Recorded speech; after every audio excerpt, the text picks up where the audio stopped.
হাতে কি সময় খুব অল্প? তাহলে ঝট করে শুনে নিন আজকের এই টলিউডের লেটেস্ট গল্প। আঁচল মুখার্জি আজ অসম্ভব রেগে গিয়ে শাড়িকে কোর্টে নিয়ে যাওয়ার হুমকি দিল।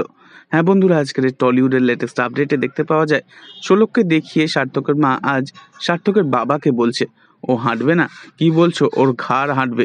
তুমি জানো না ওর জন্য আমি এবার পাশার কোন চালটা চালবো।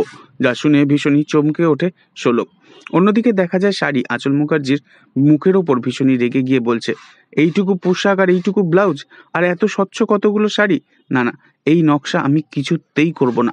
তখন আঁচল ভীষণই রেগে গিয়ে বলে ওঠে, তোকে এই নকশা করতেই হবে, নইলে এক্ষুনি তোর ঘাড় ধরে তোকে কোর্টেতে নিয়ে চলে যাব। যা শুনে ভীষণই ঘাবড়ে যায় শাড়ি। আঁচল মুখার্জি আরও বলে, শাড়িটা বানাবে তুমি আর ব্লাউজটাও বানাবে তুমি, এটা পরেই শোলক হাঁটবে, আর এই অনুষ্ঠানটা হবে তোমার বিয়ের আগেই। একথা শুনে আরও ঘাবড়ে যায় শাড়ি। তো এই ছিল আজকের এই টলিউডের লেটেস্ট আপডেট। নেক্সট আপডেটের জন্য অবশ্যই সাবস্ক্রাইব করে রাখবেন। ধন্যবাদ।